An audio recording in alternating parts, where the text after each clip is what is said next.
నీ వాక్య భాగాన్ని అధ్యయనం చేయుతున్న మమ్మలను మీ ఆత్మతో నింపి బలపరచండి. నాతో మాతో మాట్లాడండి. నా నోటి మాటలు అందరి హృదయ ధ్యానములు నీ దృష్టికి అంగీకారయోగ్యములు కృపను ప్రసాదించి నీ మహిమలో మమ్మలను బలపరచమని యేసు పరిశుద్ధ నామమును బట్టి ప్రార్థించి వేడుకొంచున్నాం తండ్రి. దయచేసి కూర్చోనండి. ముందుగా దేవాది దేవునికి వందనాలు స్తోత్రాలు చెల్లిస్తూ ఈ 2026 సంవత్సరపు మట్టల ద్వారపు శుభములు చేరవచ్చిన మీ అందరికీ హృదయపూర్వకంగా తెలియపరుస్తూ ప్రత్యేకమైన శుభములను ఈ మట్టల ద్వారపు శుభములను మీ అందరికీ తెలియపరచడానికి సంతోషిస్తూ ఉన్నాను. వాక్యానికి ముందుగా స్తుతుల ఆరాధన ఎప్పుడు జరిగిన సాతాను శోధన వాస్తవంగా ఉంటుంది. నేను చాలా సమయాల్లో ఈ స్తుతుల ఆరాధనలో మీకు తెలియదు కానీ నేను ఎదుర్కొంటాను. ఎందుకనంటే స్తుతులు చెప్తూ ఉన్నప్పుడు సాతాను తన పనిని తాను చేస్తూ ఉంటుంది. చేయనీయకుండా ఏదో ఒక అవరోధము, ఏదో ఒక బలహీనత, ఏదో ఒక విధంగా నిలుపుదల చేయాలనేటటువంటి ఒక దృఢ సంకల్పము సాతానుడు కలిగి ఉంటాడు. కానీ దేవుని పని మాత్రం ఆగదు, అది ఎల్లప్పుడూ సాగిపోతూ ఉంటుంది. దేవుని పనిలో కూడా ఎన్నో ఆటంకాలు ఉంటాయి. దైవజనులుగా మరి మేము ఎదుర్కొన్నటువంటి పరిణామాలు. కానీ ఎప్పుడు సేవకుల పక్షంగా దేవుడు ఉంటాడు. ఎన్ని ప్రయోగాలు చేసినా, ఎంత సాతాను విజృంభించినా, సేవకుడు సంఘము చేసేటటువంటి ప్రార్థనల వెనకాల సాతానికి ఎప్పుడు అపజయమే, జయం ఎప్పుడు ఉండదు. ఒకవేళ వ్యతిరేకంగా నీకు విరోధంగా రూపించబడిన ఏ విధమైన ఆయుధము వర్ధలదు. ఎందుకనంటే చేసే దేవుడి పని. ఒకవేళ నేను తప్పు చేస్తే నేను ఎవరికి లెక్కప్ప చెప్పాలి? దేవునికి లెక్కప్ప చెప్పాలి. తీర్పు తీర్చడానికి మనం కాదు. మనకు అర్హత లేదు. అర్హత లేకపోయినప్పటికీ మనం అర్హతను సంపాదించాలని ఏదో తాపత్రయపడుతూ ఉంటాం. కానీ దేవుడు తప్పకుండా పరద్రోస్తాడు. ఎందుకనంటే చేసే దేవుడి పని. ఈ దెయ్యం పని అయితే మనుషులు ఏదైనా చేయగలరు. కానీ దీన్ని ఆపటం కానీ, దీన్ని తోసివేయటం కానీ, ఏదో చేయాలనుకునేది కానీ ఎవరి వల్ల? అది ఒక దేవునికి తప్ప. మరి చక్కని పాటలు పాడటం, ఆరాధనలో కూర్చుంటాం, వాక్యం చదువుతాం, పాటలు పాడటం, మరి మనకు దేవుడు మనకు తోడుగా ఉన్నాడనే ఆ విశ్వాసం లేకపోతే మనము దెయ్యంతో సమానమైనటువంటి వారం అయిపోతాం. కాబట్టి దేవుని యొక్క పని ఎప్పుడు సాతానుడు ఆపు చేయాలని ప్రయత్నం చేస్తాడు. కానీ వాడి వల్ల కాదు, వాడి తాత వల్ల కూడా కాదు. ఎందుకనంటే ప్రార్థనలు ఉన్నటువంటి శక్తి అటువంటిది. ఈ మాట నేను చెప్పిన తర్వాత వాక్యం చెప్పాలని నేను ఆశపడుతున్నా. ఎక్కువ సమయం కాకుండా 11 గంటల 4 నిమిషాలు అయింది. నేను 11:20-25 నిమిషాల కల్లా నా వాక్యాన్ని ముగించి మరి మిమ్మల్ని అందరినీ కొంచెం ఎండ వేడి నుంచి మరి నడిపించడానికి ప్రయత్నం చేస్తా. పస్కా పండుగ యూతులకు చాలా ఇష్టమైనటువంటి పండుగలలో ఒక పండుగ. ఎందుకంటే యూదులు విశేషంగా ఐగుప్తు బానిసత్వం నుంచి మోషే ద్వారా దేవుడు వారికి అనుగ్రహించినటువంటి విడుదలను గుర్తు చేసుకుంటూ ఈ పండుగను జ్ఞాపకం చేసుకుంటారు. నిర్గమకాండం 13వ అధ్యాయం 3 నుంచి 10 వరకు, 23వ అధ్యాయము 15వ వచనంలో మనం చూస్తే దీని యొక్క విశిష్టత బైబిల్ గ్రంథంలో మనకు కనిపిస్తా ఉన్నది. పులియన్ రొట్టెల పండుగలు, పస్కా పండుగలను 7 దినాలు భుజించి వారి పండుగను ఆచరించేటటువంటి ఆనవాయితీ ఆనాటి దినాల్లో యెరూషలేము మహాపట్టణంలో ఉన్నది. అంతేకాకుండా ఈ పండుగను ఆచరించడానికి దేశ విదేశాల నుంచి యెరూషలేము పట్టణానికి విరివిగా వస్తారట. ఎంతమంది వస్తారంటే యెరూషలేములో సుమారుగా 20 లక్షల నుంచి 30 లక్షల మంది ప్రజలు ఆ పండుగ నిమిత్తం వచ్చి వారు గుడారాలు వేసుకుని యెరూషలేములో ఈ పండుగను ఆచరించేటటువంటి ఆనవాయితీ ఆనాటి దినాల్లో ఉన్నట్లుగా బైబిల్ చరిత్ర మనకు తెలియపరచడం గమనార్హం. కాబట్టి ఈ యూదుల్లో అనేకులైనటువంటి వారు యేసుక్రీస్తు ప్రభువారు చేసినటువంటి సూచిక క్రియలను, ఎందుకనంటే మరి లాజరు యొక్క మరణ పునరుద్ధానములు బేతనీయుల్లో జరిగించి 4 దినాలైన తర్వాత సమాధిలో నుండి లాజరు లేచుటను గురించినటువంటి వార్త ఆ చుట్టుపక్కల వ్యాపించినందువలన ప్రజలందరూ యేసు ప్రభువారిని చూడటానికి యెరూషలేము మహాపట్టణానికి విచ్చేశారు. ప్రవచనం మనం గమనిస్తే జకర్యా గ్రంథం 9వ అధ్యాయము 9వ వచనంలో మరి ఆయన యెరూషలేమును సందర్శించినటువంటి విధానాన్ని బైబిల్ గ్రంథంలో మనము చూస్తున్నాం. అంతేకాకుండా ఆయన యెరూషలేములో ప్రవేశించలేనటువంటి సందర్భంలో మరి యేసుక్రీస్తు ప్రభువారి శిష్యులు గాడిద పిల్లను తీసుకుని వచ్చి దాని మీద తన బట్టలను వేసి దాని మీద వారిని కూర్చోబెట్టినప్పుడు అనేకులు వచ్చి వారి బట్టలను ఆ దారి గుండా వేసి ప్రభువారిని ఆహ్వానించినట్లుగా నేటి దినాన్న మనము చూడగలుగుతున్నాం. అంతేకాకుండా ఆ పండుగకు వచ్చినటువంటి జనసమూహము ఈ దినం మనం చదువుకున్నటువంటి మార్క్స్ వార్త 11వ అధ్యాయంలో 7-8 వచనాల్లో మనం చూస్తా ఉన్నాం. ఆ పండుగకు వచ్చినటువంటి జనసమూహము యేసు ప్రభువారు యెరూషలేమునకు వస్తున్నాడు విని ఖర్జూరపు మట్టలు చేతపరుచుకొని ఆయనను ఎదుర్కొన వచ్చినట్లుగా ఈ దినం మనం చదువుకున్నటువంటి మార్క్స్ వార్తలో మనం చూస్తా ఉన్నాం. ప్రభువు ఆ గాడిద మీద కూర్చుని యెరూషలేములోకి వెళ్ళుచుండగా ప్రజలు గుంపులుగా వచ్చి జయము హోసన్న ప్రభు పేరట వచ్చేవారు స్తుతింపబడును గాక అని గాన ప్రతిగానాలు చేసినట్లుగా మనం చూస్తా ఉన్నాం. అంతేకాకుండా సర్వోన్నతమైన స్థలములలో జయము హోసన్న అని కేకలు వేసినట్లుగా కూడా మనము చూడగలుగుతున్నాం. మొట్టమొదటిగా మనం గమనిస్తే బట్టలు మత్తయి సువార్త 21వ అధ్యాయము 7-8 వచనాల్లో మనం చూస్తే ఆ గాడిదను దాని పిల్లలు తోలుకొని వచ్చి తమ బట్టలు వేయగా ఆయన బట్టల మీద కూర్చుండెను. జనసమూహంలోను అనేకులు తమ బట్టలు దారి పొడుగున పరచేది. ఇక్కడ ఈ బట్టలు అనేటటువంటి మాట 3 సార్లు మనకు కనిపిస్తా ఉన్నది. గాడిదను బట్టల చేత అలంకరింపజేశారు. అంటే ఇక్కడ దారి పొడవునా బట్టల ద్వారా అలంకరింపచేసినటువంటి ఆ గాడిదను మట్టల ఆదివారానికి బదులుగా బట్టల ఆదివారం అని కూడా అనొచ్చు ఇక్కడ మనం గమనిస్తే. ఎందుకనంటే ఇప్పుడు ఎవరిని అలంకరింపజేశారు? గాడిదను అలంకరింపజేశారు. కాబట్టి ఈ బట్టలు అలంకరించడం ద్వారా మరి మనిషి యొక్క ఐశ్వర్యము, అతని యొక్క స్థితిగతులు, వేసుకునేటటువంటి బట్టలను బట్టి కొన్నిసార్లు స్టేటస్ను నిర్వర్తిస్తుంది ఈ సమాజం.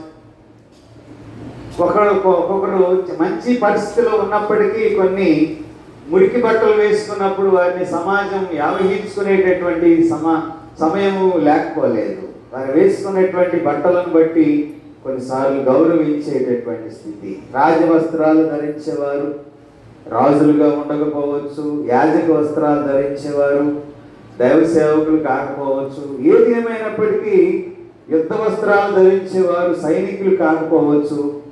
ఇలాగా మనము గమనించగలిగినట్లయితే మరి గాడిదను అలంకరించడం ద్వారా మరి యేసు ప్రభువారు ఆ గాడిద మీద ప్రయాణం చేయటం ద్వారా ఆ గాడిదకు విలువ వచ్చినట్లుగా మనము ఇక్కడ జ్ఞాపకము చేసుకొనవలసినటువంటి వారమై ఉన్నాం. అంతేకాకుండా యేసుక్రీస్తు ప్రభువారిని ఈ దినాన్ని రాజుగా అంగీకరిస్తూ మరి వారు ప్రభువుకు ఆహ్వానాన్ని తెలియపరుస్తూ ఉన్నారు.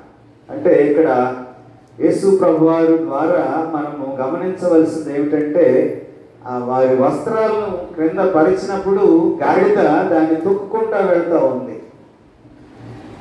వారిలో ఉన్నటువంటి గొప్పతనము, వారిలో ఉన్నటువంటి గర్వము, అహంభావము, అతిశయము, స్వార్థము యేసు ప్రభు వారి కాళ్ళ కింద తొక్కబడేటటువంటి రీతిగా నడిపించబడతా ఉంది ఆ మార్గములో.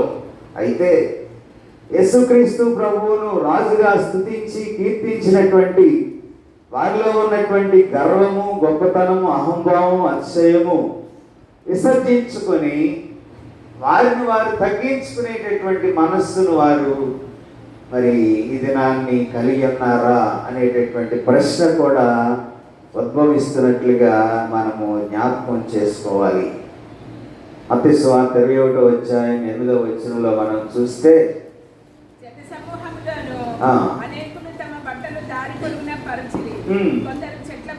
కొందరు చెట్ల కొమ్మలు నరికి దారి పొడుగున ఇక్కడ బట్టలు పరిచారు. రెండవదిగా చెట్ల కొమ్మలు, మార్క్స్ వార్త 11:8లో కూడా మనం చూస్తా ఉన్నాం. కొందరు తాము పొలములలో నరికిన కొమ్మలను పరచిరి అని మార్క్స్ వార్త 11:8లో రాయబడి ఉంది. చెట్ల కొమ్మలు, ఆకాశానికి ఎదిగినటువంటి చెట్ల కొమ్మలు గాలికి అటు ఇటు ఊగుతూ ఉంటాయి. కానీ ఆ ఊగేటటువంటి ఆ చెట్ల కొమ్మలు ఎందుకు పరిచారు అని అంటే తమలో ఉన్నటువంటి గొప్పతనాన్ని, కులమత ప్రతిష్టలన్నిటినీ విసర్జించి ఆ ఎత్తైనటువంటి స్థితిలో నుంచి క్రిందకి వంగి ప్రభు పాదాల యొద్ద పెట్టగలిగేటటువంటి ఆధిక్యత ఇక్కడ కొమ్మలలో మనం చూస్తా ఉన్నాం. రాజైనటువంటి నెబుకద్నెజరు ఒకప్పుడు మాట్లాడుతూ, బబులోను ఈ మహా విశాల పట్టణము నా బలాధికారమును, నా ప్రభావ ఘనతను మరి సూచించే విధముగా ఉన్నదని గర్వించాడు. దానియేలు గ్రంథం 4వ అధ్యాయం 30వ వచనంలో మనం చూస్తే ఇక్కడ మనము ఈ చదవబడినటువంటి వచనాన్ని మనం చూడవచ్చు. ఈ రాజధాని నగరంగా నేను కట్టించానని తనలో తాను గర్వపడ్డాడు. కానీ యేసు ప్రభు వారు రాజుగా స్వీకరించి ప్రజలు తమను తాము తగ్గించుకుంటకు సూచనగా తమ బట్టలను ప్రభు మోయు గాడిదను త్రొక్కునట్లుగా వాటిని పరచి ఈ మట్టలాది వారమున ప్రభువుని వారు ఎదుర్కొన్నట్లుగా మనం ఇక్కడ గమనించవలసినటువంటి వారమై ఉన్నాం. మూడవదిగా మనం చూస్తే ఖర్జూరపు మట్టలు. ఖర్జూరపు మట్టలు యోహాను సువార్త 12వ అధ్యాయం 12వ వచనంలో చూస్తే, మరునాడు ఆ పండుగకు వచ్చిన బహుజన సమూహము యేసు యెరూషలేమునకు వచ్చున్నాడని విని ఖర్జూరపు మట్టలు పట్టుకొని ఆయనను ఎదుర్కొనపోయిరి.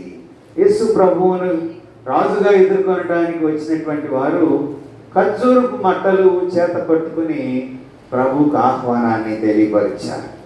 ఖర్జూరపు మట్టలు దేనికి సాదృశ్యంగా కనిపిస్తా ఉన్నదంటే బైబిల్ గ్రంథంలో సంతోషానికి సాదృశ్యంగా కనిపిస్తా ఉన్నది. మానవ జీవితంలో కలిగేటటువంటి సంతోషం. యేసుక్రీస్తు ప్రభువారు రక్షకుడిగా మరి యెరూషలేము పట్టణానికి వచ్చినప్పుడు వారు ఆ ఖర్జూరపు మట్టల ద్వారా వారి యొక్క సంతోషాన్ని వ్యక్తం చేస్తూ హోసన్నా పాటలు పాడుతూ దేవుణ్ణి ఎదుర్కొన్నటువంటి విధానాన్ని మనము ఈ ఖర్జూరపు మట్టల ద్వారా చూడగలుగుతూ ఉన్నాం.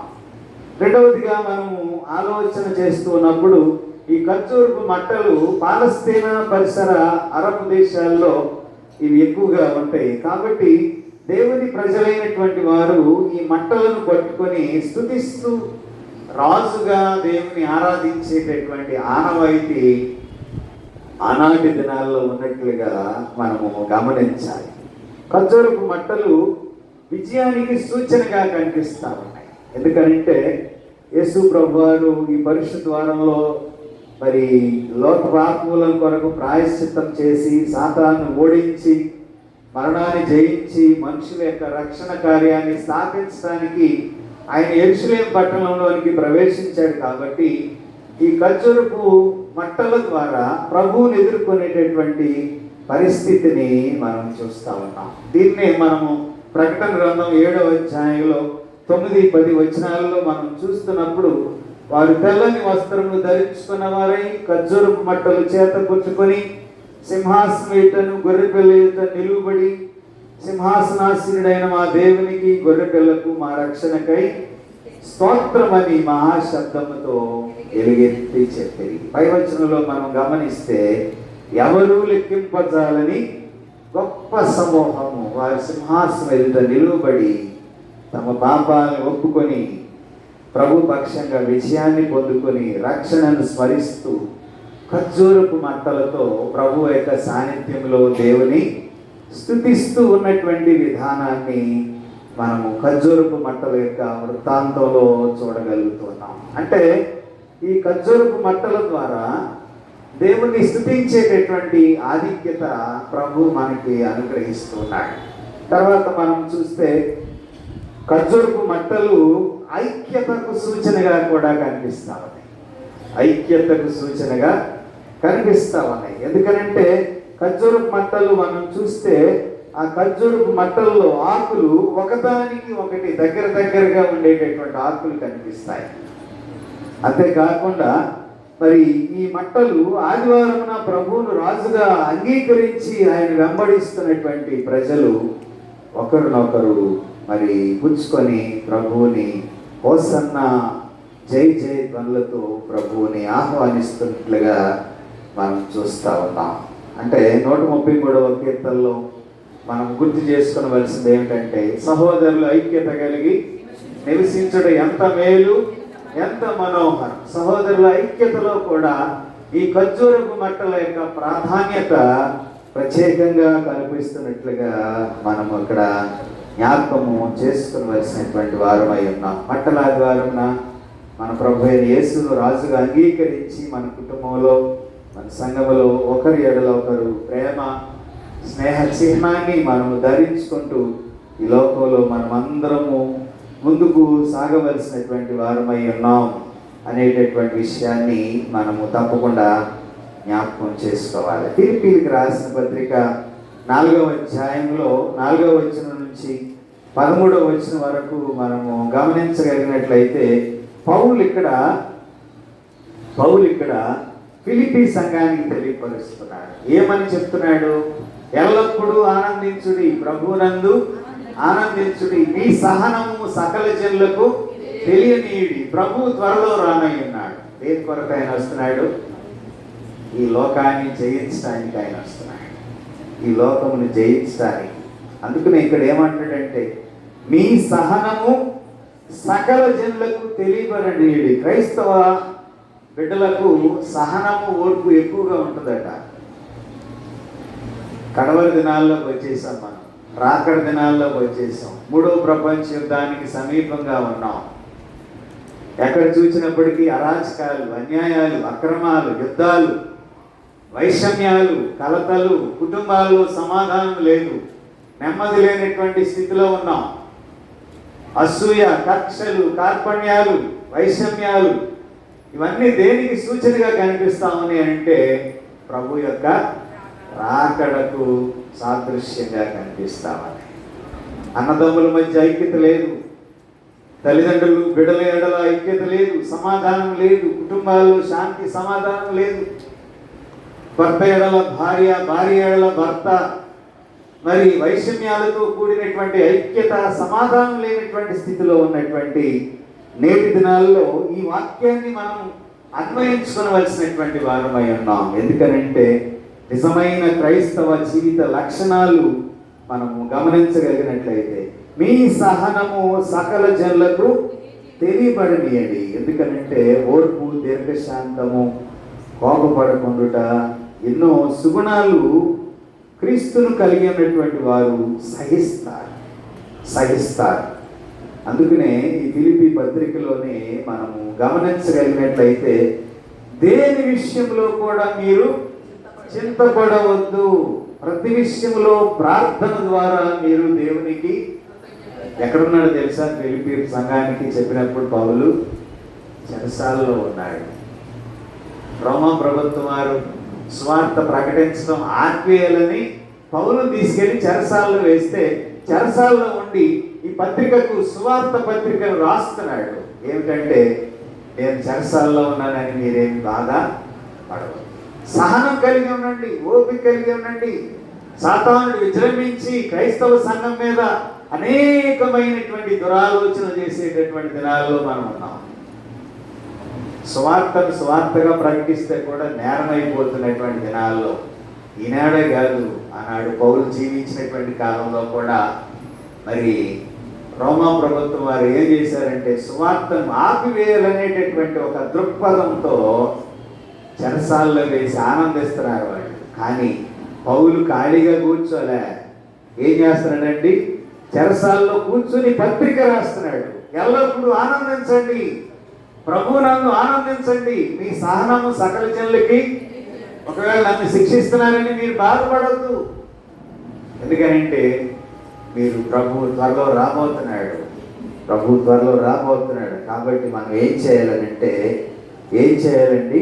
ప్రార్థనలు, విజ్ఞాపనలు, వ్యక్తిగత విషయాలు అన్నిటినీ ప్రభువుకు తెలియచేయండి. అంతేకాకుండా మీ సహనము సకల జనులకు తెలియచేయండి.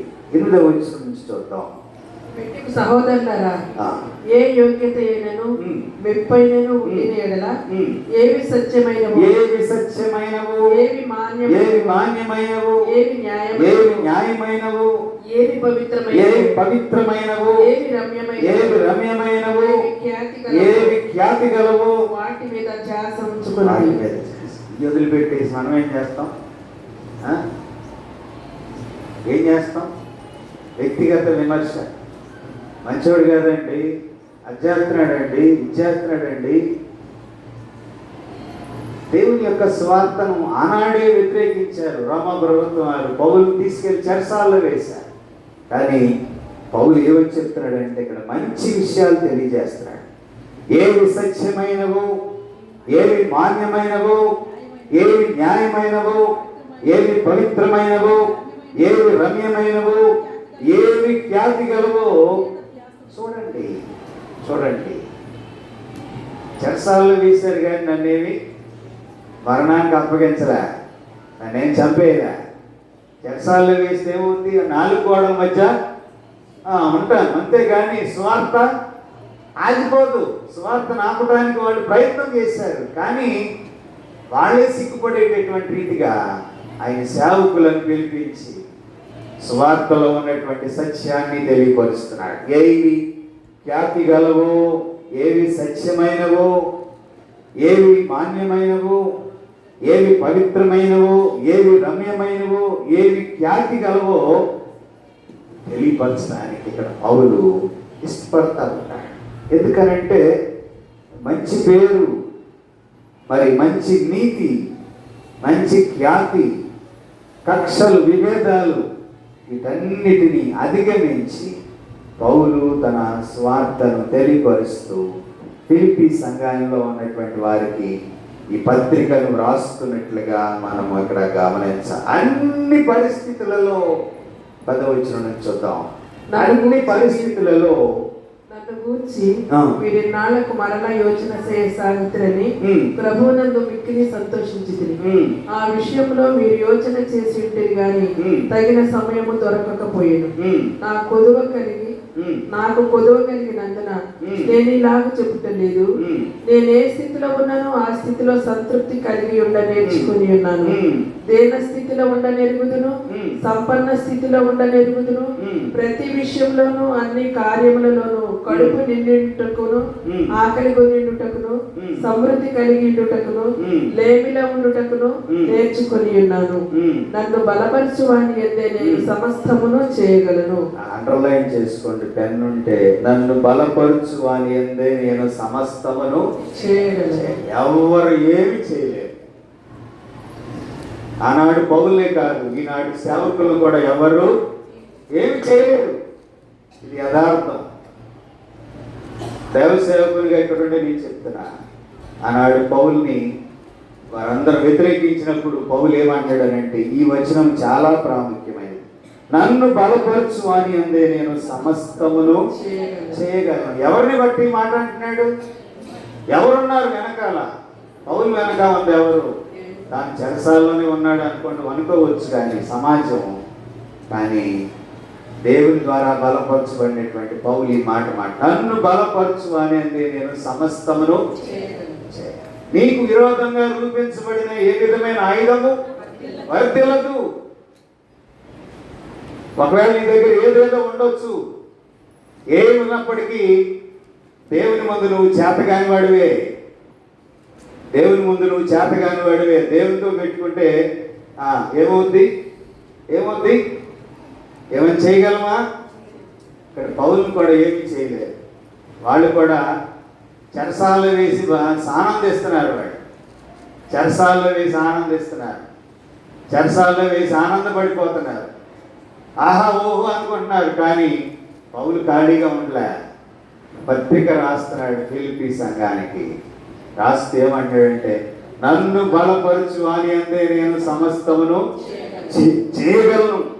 అంతేకాదు, మరి ఇక్కడ ఏమేమి విషయాల్లో మాట్లాడుతున్నాడు ఈ పత్రికలో మనం చూస్తే అన్ని పరిస్థితులలో ఫిలిప్పీలకు పంపినటువంటి సహాయాన్ని బట్టి, బహుమతులను బట్టి కృతజ్ఞతలు తెలియపరుస్తూ ఫిలిప్పీలు పౌలును జ్ఞాపకం చేసుకుంటూ మర్చిపోలేదు. ఎందుకనంటే ఆ ఉత్తరం ద్వారా వారిని బలపరుస్తున్నప్పుడు పౌలు వారిని ఏ విధంగా బలపరుస్తున్నాడనంటే నన్ను బలపరచు అని అందే నేను సమస్తమును చేయగలను, ప్రతి విషయంలో నేను చేయగలను అనేటటువంటి ధైర్యాన్ని పౌలు ఫిలిప్పీ సంఘానికి జ్ఞాపకం చేస్తున్నాడు. ప్రియమైన దేవుని బిడ్డలారా, ఈ ఉదయకాల సమయంలో నేను వాక్యాన్ని ముగించబోతున్నాను. చివరిగా మార్కు సువార్త 11వ అధ్యాయంలో యెరూషలేములో జయప్రవేశం చేసినటువంటి యేసు ప్రభువారిని ఎదుర్కొన్నటువంటి ఆనాటి ప్రజలు యూదుల రాజుగా మరి ప్రభువుకు ఆహ్వానాన్ని పంపించారు. గాడిద మీద ఆయన నిషిద్ధమైనటువంటిది గాడిద. అది రాజులు మరి ప్రయాణం చేసే వాహనం కాదు. కానీ యుద్ధాలకు వెళ్ళేటప్పుడు గుర్రాలను ఎంచుకుంటారు. కానీ యేసు ప్రభువారు సాధు జంతువైనటువంటి గాడిదను ఎందుకు ఎంచుకున్నాడనంటే గాడిద శాంతి దూతగా జ్ఞాపకం చేయబడు. తల వంచుకొని నడుస్తుంది. తల ఎత్తుకుని నడిచేది గుర్రం, తల దించుకుని నడిచేది గాడిద. గాడిదని ఎందుకు ఎంచుకున్నాడనంటే తనలో ఉన్నటువంటి సాధుత్వానికి సూచనగా గాడిద కనిపిస్తాం. చిన్నపిల్లలు పాట పాడతారు, గాడిద నేనయ్యా చిన్న గాడిద. అందరం గాడిదలమే, చెప్పాలంటే మనం అందరం గాడిదలమే. కానీ గాడిదకు ప్రభు గాడిద మీద ఎక్కినందువల్ల ఈ గాడిదకి ఏం కలిగింది?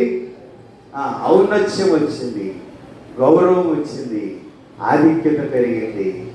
ఆ గాడిదకు వస్త్రాలు వేశారు, మట్టలు వేశారు, మరి ఆహ్వానాన్ని పలికారు. ప్రభు ఆ గాడిద మీద కూర్చుండటం ద్వారా ఆ గాడిదకు ఘనత వచ్చింది. కాబట్టి మరి పవిత్రమైనటువంటి కార్యాలకి గాడిదను ఉపయోగించరు. కానీ మరి 150 సంవత్సరాల క్రితం మక్కబీయుడైనటువంటి యోధ ఆ విధంగానే యెరూషలేముకు వచ్చాడంట. ఆ తర్వాత యేసు ప్రభువారు మరి గాడిదనికి మరి యెరూషలేమునకు వచ్చారు.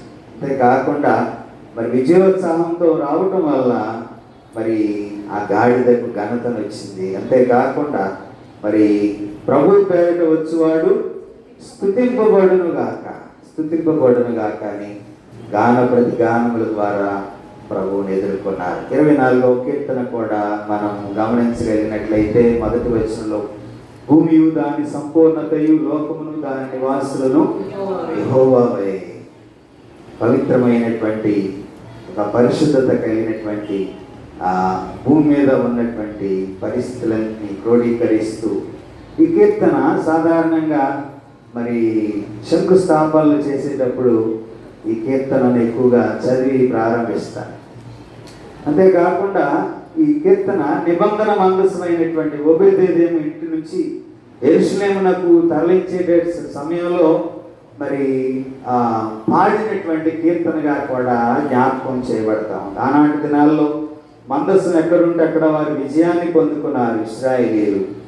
ఓబేదేదోము ఇంటి నుంచి యెరూషలేము తరలించేటటువంటి సందర్భంలో 2వ సమూయేలు గ్రంథం 8వ అధ్యాయము మీరు తర్వాత ఇంటికి వెళ్ళిన తర్వాత చదువుకుంటే మరి దేవాలయ సేవలో మరి గానం చేయబడేటటువంటి ప్రాముఖ్యమైనటువంటి కీర్తనలలో ఈ 24వ కీర్తన కూడా చాలా ప్రాముఖ్యమైనటువంటి కీర్తన. భూమియు దాని సంపూర్ణత, ఈ లోకమును దాని నివాసులను యెహోవావే. అంతేకాకుండా అంతరంగ శుద్ధి అవసరము. 24వ కీర్తన 4వ వచనాన్ని చదువుకుని వాక్యాన్ని వ్యర్థమైన దాని యందు మనసు పెట్టకయు, వ్యర్థమైన దాని యందు మనసు పెట్టకయు, కపటముగా ప్రమాణం చేయకయు, నిర్దోషమైన చేతులను, శుద్ధమైన హృదయం కలిగి వాడే వాడు యెహోవా వలన ఆశీర్వాదం పొందును. మనం దేవుని యొక్క సన్నిధికి వస్తున్నామనంటే వ్యర్థమైన దాని యందు మనము మనసు పెట్టకూడదు, కపటముగా మనం నటించకూడదు, నిర్దోషమైన చేతులను, శుద్ధమైన హృదయం కలిగి ఉండాలి. ఒకనొక దినాన్ని దేవుని యందు నిలువబడి నువ్వు జవాబు చెప్పాలి. నువ్వు ఏ హృదయంతో ఇక్కడ ఉన్నావో, ఏ విధమైనటువంటి కక్షలు కార్పణ్యాలతో దేవుని యొక్క సన్నిధిలో నిలిచి ఉన్నావో, ఏ విధమైనటువంటి తిరస్కార స్వభావంతో నిలిచి ఉన్నావో, ఏ విధమైనటువంటి గుణ లక్షణాలతో దేవుని ఆరాధిస్తున్నావో నిన్ను నీవు పరిశీలన చేసుకో. వ్యర్థమైన దాని మనసు పెట్టకయు, కపటముగా ప్రమాణం చేయకయు, నిర్దోషమైన చేతులను, శుద్ధమైన హృదయం కలిగి ఉండివాడే. ఇది అంతరంగ పరిశోధన. ఎక్కడ చేసుకోవాలండి ఇది? అంతరంగ పరిశోధన ఎక్కడ చేసుకోవాలి చెప్పండి? ఎక్కడ చేసుకోవాలి? దైవ సన్నిధానంలోకి వచ్చి మనం చేసుకోవాలి. కపటమైన హృదయంతో మనం దేవుని ఆరాధిస్తే మనం యెషయా గ్రంథంలో చూస్తాం, మీ దోషములు మీకును మీ దేవునికి అట్టుగా ఉన్నందువల్ల మీరు చేయి ప్రార్థన వినబడటం లేదు, మీ జీవితంలో కార్యాలు జరగటం లేదు. కారణం ఏమిటంటే నీ హృదయం అపరిశుద్ధతతో నిండి ఉన్నది, కపటంతో నిండి ఉన్నది, కక్షతో నిండి ఉన్నది, కార్పణ్యంతో నిండి ఉన్నది. నీ హృదయాన్ని శుద్ధి చేసుకోకుండా నీ దేవుని దేవాదేవాన్ని ఆరాధిస్తే దేవుడు నీ ప్రార్థన అంగీకరించడు. కాబట్టి ప్రభు యొక్క రాకడ, ప్రభు యొక్క మరి యెరూషలేము పట్టణం యొక్క రాకను ఆహ్వానిస్తూ దేవుని సన్నిధానంలో ఆరాధించినటువంటి నీ హృదయం శుద్ధి చేసుకో, నీ కల్మషాన్ని తీసివేసుకో, నీ అంతరంగ పరిశోధన ద్వారా ప్రభువుకి ఇష్టడుగా జీవించు. అప్పుడే ప్రభు నిన్ను ఆహ్వానిస్తాడు, ప్రభు రాజ్యంలో నీవు స్థానాన్ని సంపాదించుకుంటావు. తల్లవచ్చండి, ప్రార్థన చేస్తున్నాను. మా దేవుడు అయిన ప్రభువా, నిరంతరము స్తోత్రార్పణం. ప్రభువా, నీ సన్నిధానంలో మా హృదయాలను పరిశోధన చేస్తాడు. ప్రభువా, నాడు యెరూషలేము వాస్తవ్యులు ప్రభువా నిన్ను ఆహ్వానించారు, వారి బట్టలు పరిచారు, నిన్ను రారాజుగా నువ్వు చేసినటువంటి కార్యాలను వారు తలపోసుకొని విని యెరూషలేము పట్టణానికి జనసందోహంగా వచ్చారు.